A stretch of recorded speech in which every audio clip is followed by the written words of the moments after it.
Sejam bem-vindos ao canal Nação São Paulo, o melhor canal de notícias do Brasil. Se inscreva e deixe o seu like para não perder nenhum jogo e notícias do São Paulo. Será que é o Vini Bueno? Vini Bueno, exato. Então, ficou só um spoiler aí, daqui a pouco a gente fala com o David Washington ao vivo aqui no GE. Vini Bueno, meu querido, boa tarde, meu irmão. Pablo Maia, que a torcida tanto ama e tá sentindo tanta falta. Operou, né? Quando que ele volta? Tem alguma previsão? Fala, Fred, tudo bem? Boa tarde para você, para todo mundo ligado aqui no GE. O São Paulo não costuma divulgar prazo de volta de atletas que passam por cirurgia, mas pelo menos 4 meses fora. Pablo Maia ficou 9 meses fora na última temporada, teve uma lesão, passou por cirurgia ontem para corrigir essa lesão que ele teve no ligamento do tornozelo. Ele deve ter alta ainda hoje, ficar de repouso até domingo e começar a fisioterapia na próxima segunda-feira. Alguns atletas se manifestaram nas redes sociais, zagueiro Alan Franco, atacante Lucas Moura, todo mundo desejando uma boa recuperação para o Pablo Maia, que teve essa lesão e que vai ficar fora não só dessa reta final do estadual, mas também de boa parte dessa temporada. Pelo menos 4 meses fora, só volta a jogar no segundo semestre. Fred. Boa, Vini. E o Ferreirinha voltou a treinar, né? Essa notícia é boa para o torcedor de São Paulo? Para o jogo da próxima segunda-feira, né, contra o Novo Horizontino, fase de quartas de final do Campeonato Paulista, Ferreirinha vai voltar a ficar à disposição, pelo menos no banco de reservas, né? Ele ficou fora das últimas 4 partidas, mas está recuperado de uma lesão que ele teve na parte posterior da coxa, trabalhando com grupo, sem limitações, vai ficar à disposição do Zubeldia e outros 2 atletas também devem voltar. Lateral esquerdo Enzo Dias, que foi preservado na última rodada, e o volante Alisson, que foi preservado nos 2 últimos jogos, também estão à disposição do Zubeldia. Fred. O São Paulo contrata um pacotão de reforços para a base, com aprovação do time profissional. O São Paulo contratou para o elenco principal nessa janela o Oscar, o Enzo Dias, o Cédric e o Wendel. Ainda está tentando o Thiago Mendes aí, juntando moedinha para tentar contratar o Thiago Mendes para suprir a ausência do Pablo Maia machucado. Mas agora também chegou um pacotão de reforço para a base, com nomes que foram aprovados pelo Departamento de Futebol Profissional. Chegaram 2 jogadores com passagem pelas seleções de base, o Isaac Silvestre, zagueiro do Red Bull Bragantino, e o Matheus Ferreira, volante ex-Vasco. Além deles, mais 13 jogadores foram contratados para a base. Não sei se isso tem a ver com o projeto do São Paulo lá, de vender a base, ou negociar a base, ou fazer uma parceria com a base. Explica aí, Arnaldo. Explica aí, né? Explica aí, Casares, né? Vamos lá, Tironi. Eu acho que desde o ano passado tem uma mudança na política da base. Antes mesmo da parceria com o grupo, que está para ser aprovado, o São Paulo era um clube que não contratou jogador para base, praticamente não contratava. A informação era pegar o menino dele e formá-lo categoria a categoria. Então, isso vinha se mostrando incoerente diante da política de base do Palmeiras, por exemplo, e sempre contratou os jogadores da base de outros clubes quando eles se mostravam interessantes. Melhor exemplo, Estevão, contratado junto ao Cruzeiro, certo? O São Paulo, aí no time campeão da Copa São Paulo, por exemplo, já tinha algum jogador importante contratado de outro. Era o caso do Hugo, o jogador que o Zubeldia mais gostava. Foi contratado o ano passado, já com 19 para 20 anos. Teve uma lesão de ligamento cruzado, então não está agora em recuperação, mas já indicava uma mudança nessa questão da base. Mas como é que você contrata tanto jogador da base se você tem o time atual campeão da Copinha? Pois é aí que tá. Esse incremento no investimento na base vai de encontro, como você mesmo falou, a esse, por enquanto, discurso do Casares com a parceria de incremento de investimento em jogadores abaixo de 20 anos, de uma forma que eles possam, alguns, reforçar o time principal e a maioria ter mercado e serem vendidos para o exterior, né? Então você contrata o jogador por um custo pequeno nesse momento e perceba que o investimento na base, você comparou, a matéria do Éder coloca isso, o investimento na base hoje no São Paulo é maior do que no time profissional. Né? Porque, imagino, tenham orçamentos separados e políticos separados e talvez já a participação desse sócio. O São Paulo precisa deixar as coisas claras. Você pede para eu explicar, eu não tenho os números às mãos, nem os detalhes da parceria. O presidente não explica. Né? E ele, presidente, quando ele se pronuncia, dois dos pilares desse meu segundo mandato são, né? Um é o incremento da captação de jogadores da base, o que a gente está vendo aí. Outro, a questão do fundo investimento, a readequação econômica do time, a equalização de dívidas a curto prazo via fundo de investimento FIDIC, que está travando o investimento no time profissional. É aquela coisa, saem 17, 18 da folha de pagamento do time profissional, entram 4. Isso a gente tenta explicar ao torcedor, mas quem tem que explicar ao torcedor com números e tal, com transparência, é o presidente do São Paulo.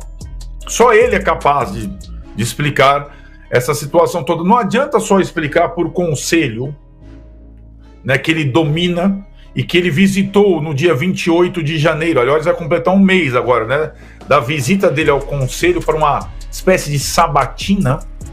Eu não sou sócio do São Paulo, nem conselheiro. Acho que vocês não são também. O presidente do São Paulo deve explicações ao São Paulino, não só o conselheiro do São Paulo, sobre esses passos econômicos que estão sendo dados, tanto na base quanto na equipe profissional.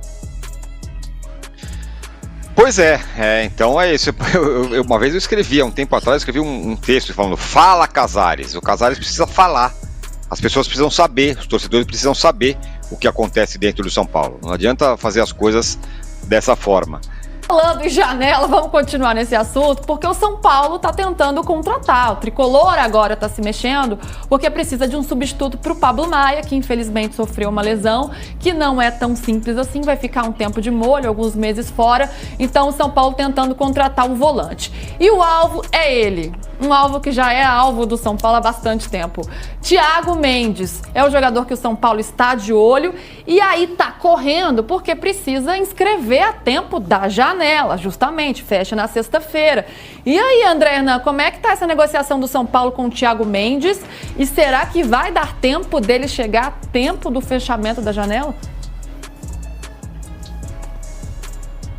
Bom, essa é uma novelinha aí que vai se arrastar aí com vamos dizer assim, uma minissérie aí com 3 capítulos aí, né? Começou ontem, vai ter amanhã e sexta-feira finaliza, né? Não tem como. Viu, Hernan? Essa é longa, porque toda janela o São Paulo tá atrás do Thiago Mendes. É a última temporada, né? Mas assim, é uma questão muito, muito operacional que depende, né? Porque assim, não precisa negociar com o jogador, muitas negociações não tem necessidade, tá muito claro que precisa. É uma situação assim de você colocar um salário que ele vai crescendo, como o PVC explicou ontem pra gente, 25, um salário menor, 26, um salário maior, e com as luvas sendo pagas um montante maior em 26, né? E aí você tem uma situação em que precisa do aval do financeiro do São Paulo, que trabalha, né, nessa coisa do cinto apertado, com a recuperação financeira que o São Paulo está fazendo. E aí quando você tem essas pontas amarradas, aí você tem um encaminhamento. Isso está sendo foi tratado ontem teve um avanço. Se tiver um avanço hoje, caminha para fechar, mas vai depender desse avanço de hoje. O avanço de hoje vai ser importante. Se tiver esse avanço, o Thiago assina aí à distância, porque ele está no Catar, é longe, é uma viagem de 14 horas, assina de maneira eletrônica, e aí ele vem para cá. O São Paulo faz todos os trâmites burocráticos, ele vem para cá, se apresenta aí no fim de semana e fica à disposição, porque ele tá jogando, tem ritmo de jogo, fez toda a pré-temporada no Catar, tá jogando, inclusive jogando bem, né? Me falaram que ele tá atuando bem, que ele voltou com tudo. Então é uma situação que Depende de hoje. Hoje vai ser o dia D. Se amanhã é o dia D do Vitor Roque, hoje é o dia D do Thiago Mendes. Não é uma situação muito facinho por causa de toda essa discussão de salário que o Hernando está falando. Você vai ter um jogador de 7 para ganhar 2 e depois compensa. Não, escuta, mano, você vai diminuir agora, mas depois eu vou te pagar essa diferença depois. Ontem a diretoria de São Paulo disse que não tem nada, mas tem uma história. Os empresários do jogador também dizem que não tem proposta oficial, mas tem uma conversa acontecendo e que pode dar certo, como o Hernando está explicando. Mas não é, depende muito do jogador. O que está muito é na vontade do jogador jogar no São Paulo. E ele tem uma relação com o São Paulo. Mas ainda não é sabido se ele quer ou não quer? Ele está pensando, ele está na dúvida? O que ainda está pegando pela parte do jogador? Até ontem que estava pegando era a história do FDIC. Você tinha uma sinalização da Galápagos de que podia fechar, porque o São Paulo fez uma operação financeira que ele tem um limite, ele tem um teto. E esse teto, ele é negociável desde que você consiga compor negociações de você dizer, vem cá, eu não vou crescer o salário. O São Paulo diminuiu. E FDIC é o fundo de investimentos, né? Para a galera entender o que é. Por exemplo, São Paulo tenta um acordo com esse fundo de investimentos para conseguir fazer essa engenharia financeira e contratar. Porque alguém do fundo pode virar e dizer assim, espera um pouquinho, mas a gente tinha feito um acordo e se for lá e gastaram tudo isso aqui, aí você vai ter que explicar. Não, olha aqui, eu vou gastar isso aqui, mas eu vou devolver no contraponto ali. Por exemplo, o São Paulo contratou Enzo Dias, Oscar, são 4, Cedric e mais um jogador, são 4 jogadores. E o Wendel, 4 jogadores. O São Paulo contratou 4 jogadores e diminuiu 1,5 milhão a folha de pagamento. Quando você faz o acordo com o FDIC, você fala, eu vou ter que diminuir custo. Aí alguém vai falar, espera um pouquinho, como é que está diminuindo o custo se contratou o Oscar? Aí eu falo, mas o Oscar, metade do salário quem vai pagar é o patrocinador. Aí contratou o Enzo Dias, o Wendel e o Cedric. Como assim você diminuiu o custo? Aí você pega a folha de pagamento e diz aqui, diminuiu 1,5 milhão. Porque o São Paulo abriu mão de 10 jogadores e contratou 4. A operação do Thiago Mendes, ela tem que ser combinada dentro de uma estrutura que você diminua custo. E como é que você faz isso? Você compõe o salário dele para que ele receba o mesmo salário que ia receber, só que não tudo nesse ano. Porque se você pagar tudo nesse ano, extrapola. Para entrar nesse teto que é feito pelo fundo. Mas tem uma negociação que ninguém está dizendo, ninguém oficialmente está dizendo. A direção de São Paulo ontem desmentiu que tem o negócio. Os empresários jogadores vão desmentir que tem o negócio. Mas tem uma conversa. É fácil.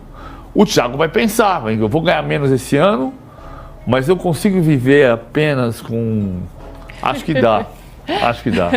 Então estamos dependendo dessa resposta. O São Paulo nega, mas aqui no De Primeira você tem tudo, como diz o nome do programa, de primeira. Então a gente tem os bastidores aqui, as apurações todas. Agora, Hernan, pra gente fechar o mercado do São Paulo. São Paulo já estava mais tranquilo aí no mercado, dizendo, olha, se surgir uma ótima oportunidade, é claro, a gente vai aproveitar. Mas não estamos mais agressivos, né? Já fizemos as contratações que precisávamos, especialmente nas laterais, né? São Paulo precisava muito de lateral, tanto lateral direito quanto lateral esquerdo. Já trouxe 2 laterais esquerdos, então isso aí já ficou mais tranquilo. Trouxe o Oscar, um reforço importante, aí, imponente para o meio de campo. E agora tenta o Thiago Mendes, especialmente depois da lesão do Pablo Maia. A partir de agora, São Paulino pode ficar tranquilo, é isso que tem, vamos para a temporada sim, ou ainda pode surgir mais algum nome? Ou com o Thiago Mendes encerra a atuação do São Paulo no mercado? O São Paulo agora, com a chegada ou não do Thiago Mendes, e eu tenho a sensação de que o São Paulo se não conseguir trazer o Thiago Mendes agora, vai trazer num outro momento, porque o contrato dele acaba com o Ryan agora e o Ryan não deve permanecer com ele, senão já teria chamado para negociar. Deve contratar o jogador e depois, quando tiver a abertura da janela, deve se incorporar ao São Paulo. Isso é o meu sentimento pela quantidade de tentativas, né? Que o São Paulo já fez com o jogador, né? Já tentou 3 vezes, essa é a terceira vez, né? Então o São Paulo já fecha o seu elenco, entrega para o Zubeldia um elenco melhor ou mais competitivo do que era o ano passado, e agora é se jogar nas competições.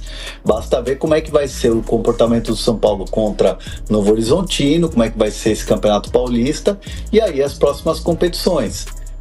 Repito, deu uma apaziguada na questão do Zubeldia, o São Paulo trabalha muito pela permanência, deu uma acalmada no bastidor, mas é uma questão, é um grande ponto de interrogação hoje a comissão técnica. Todo mundo, repito, trabalha para que o Zubeldia melhore e que evolua o trabalho, que o trabalho tenha uma evolução, mas essa é uma questão que a gente vai ficar de olho. Agora o São Paulo passa a ser um time que vai ser observado nesse ponto de vista, da evolução do time dentro de campo.